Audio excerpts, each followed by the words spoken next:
Ini dia, Ahmad Maslan kena jawab sekali lagi. Nak pakai payung lagi kah? Nak pakai payung lagi kah? Aduh, baru tadi saya telepon dengan adik ipar saya di kampung. Dia kata, di tempat diorang pun makin hujan kuat dan ada juga tanda-tanda menakutkan yang kemungkinan besar boleh banjir. Dan di tempat yang lain sudah banjir, Cik. Encik Ahmad Maslan, tempat lain sudah banjir. Jadi, inilah yang terjadi. Ini sah. Mangsa banjir naik 2.914 orang. 6 negeri masih terjejas. Sekarang tinggal 4 hari saja lagi untuk pembuangan undi. 4 hari saja lagi. 4 hari saja lagi, tapi 2.914 orang berada sebagai mangsa banjir. Kemudian 6 negeri masih terjejas. Macam mana nak buat nih? Kalau tiba-tiba, sebab sekarang baru kuat hujan tahu. Hari ini 1 hari hujan di tempat kami. 1 hari hujan tak henti-henti, tapi hujannya kadang kuat, kadang deras, kadang renyai-renyai, tapi hujan. Air sungai dah mulai keruh. Pada pengalaman saya, hidup di dunia kami ini, anda tahulah kalau dunia diorang si Ahmad Maslan itu tidak tahu. Tapi di dunia kami, tanda-tanda untuk banjir salah satunya adalah air sungai makin keruh sebab air daripada hulu turun, dan kalaulah air tidak lagi menampung di sungai, banjirlah. Sebanyak 6 negeri yaitu Pulau Pinang, Perak, Selangor, Melaka, Johor, Kelantan, banyaknya masih terjejas akibat bencana banjir sehingga 12 hari tadi, yang membabitkan 14 daerah. Menurut Agensi Pengurusan Bencana Negara atau NADMA. NADMA menerusi kenyataan pada hari ini memaklumkan sebanyak 2.914 mangsa daripada 904 keluarga ditempatkan di 31 pusat pemindahan sementara PPS di 6 negeri berkenaan. Di Johor terdapat pertambahan 2 PPS. Macam mana mau mengundi ni macam begini ya? Kesianlah orang yang tidak dapat pergi mengundi ni. Masing-masing diledang dan tangkap. Manakala di Perak pula 3 lagi pertambahan PPS, yaitu di Larut, Matang dan Selama menurut kenyataan itu. PPS bertambah? Macam mana? Aduh, bukan berkurang banjir ni. Kalau PPS sudah bertambah, makin membesarlah banjirnya agaknya lah. Saya pun tidak tahu sebab saya bukan di sana. Sementara itu, agensi berkenaan memaklumkan Jabatan Pengairan dan Saliran telah mengeluarkan notis yang menunjukkan 4 sungai kini dalam bacaan air berada di paras bahaya. Terdiri daripada di Longjengan, di Miri Sarawak, Rantau Panjang, Pasir Mas di Kelantan, Sungai Melaka di Batu Kampar Melaka, dan Parit Keliling di Kampung Pasir di Johor Bahru. Nah, kalau baru mau naik paras bahaya, maksudnya baru mau naik banjir tuh. Bahaya nih, agak-agak harap-harap lah. Kita harap-harap dia tidak akan terus naik ke paras yang super bahaya. Tapi dia akan mulai surut. Harap-harap begitulah. Kalau tidak, nah kita mengundi sambil berenang lah nih. 6 sungai pula dilaporkan berada di tahap amaran, yaitu Sungai Triang Bera, Pahang, Long Teru dan Marudi di Miri Sarawak, Sungai Langat Bukit Cangang, Kuala Langat, Sungai Anak Bukit di Jambatan TAR Kedah, dan Cheng di Melaka. NADMA berkata, penduduk terutamanya di kawasan yang dijangka banjir diminta untuk berwaspada dan peka dengan arahan pihak berkuasa. Okey, terima kasih kepada NADMA.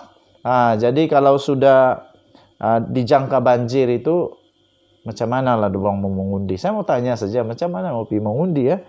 Orang awam diminta merujuk maklumat terkini daripada sumber yang sahih melalui laman web publicinfobanjir.water.gov.my atau Facebooknya Public Info Banjir dan Twitter @jpsinfobanjir untuk maklumat lebih tepat. Denyut nadi suara rakyat bergema di channel ini. Harap-harap tidak banjir lah. Kalau banjir, macam mana mau pergi berenang ini?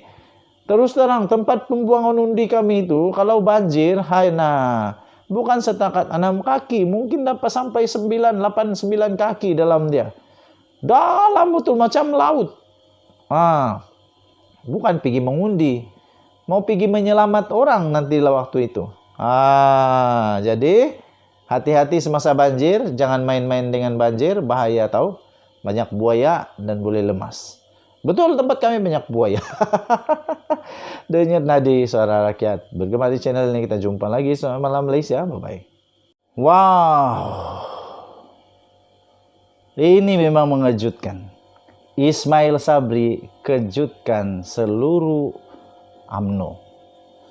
Dengan pendedahan terbaru ini, dengan pengakuan daripada Ismail Sabri ini, membuatkan tanda tanya yang amat besar. Ismail Sabri, Perdana Menteri sementara Malaysia, caretaker, Prime Minister of Malaysia. Dia mengakui bahawa dia kecewa ada rakan UMNO tak jadi calon. Deng deng deng. Perdana Menteri Datuk Seri Ismail Sabri Yaakob mengakui bahawa beliau berasa agak kecewa. Beliau merasa agak kecewa sebelum ini apabila ada rakan dalam kabinet beliau daripada UMNO yang tidak dicalonkan untuk bertanding pada pilihan raya umum PRU 15. Wow. Hebat nih. Naib Presiden UMNO itu berkata, biarpun tidak terpilih, ada dalam kalangan mereka masih kekal setia bersama parti dan bersedia untuk memastikan kemenangan Barisan Nasional pada PRU 15. Jasa mereka tidak akan dilupa. Lebih-lebih lagi bila mereka tak dapat bertanding, mereka tidak menentang parti, katanya. Wow, ini pedas nih. Saya dan Kasim mesti rasa pedas. Zahidi pun mesti rasa pedasnya. Katanya, saya sendiri pun berasa agak kecewa apabila rakan yang merupakan calon boleh menang. Calon yang boleh menang dan berjasa kepada parti tidak dapat bertanding, katanya. Ismail Sabri pun mengaku ada calon yang boleh menang sebenarnya, tapi tidak dicalonkan. Tapi itu kan biasa berlaku sudah. Biasalah UMNO pula. Biasalah PRU memang begitu. Pilihan raya memang begitu. Parti apapun memang begitu. Memang ada ditukar dan sebagainya. Tin Chuan pun PKR tidak namakan. Jadi biasalah. Katanya dalam satu sidang media selepas merasmikan projek session Selangau Leburaya PEN Borneo Sarawak di Selangau hari ini. 4 Menteri Kabinet UMNO yang tidak dicalonkan semula ialah Menteri Wilayah Persekutuan Datuk Seri Shahidan Kasim, Menteri Komunikasi dan Multimedia Tan Sri Anwar Musa, Menteri Sains Teknologi Inovasi dan Inovasi Datuk Seri Dr. Adam Baba, serta Menteri Perpaduan Negara Datuk Halimah Muhammad Sadiqi.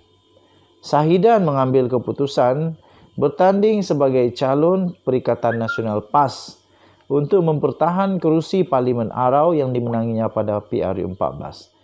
Ditanya jika mereka yang tidak dicalonkan semula dan membuktikan kesetiaan kepada parti akan dilantik memegang peranan penting jika BN menang, Ismail Sabri berkata, beri kita kemenangan dulu dan kita akan buat keputusan selepas itu. Oi, takkanlah. Kan sudah ada akta lompat parti. Takkan lompat lagi. Denyut nadi suara rakyat terus bergema di channel ini. Jangan lupa untuk tekan butang subscribe, like dan share. Kita jumpa lagi. Selamat malam Malaysia. Bye-bye.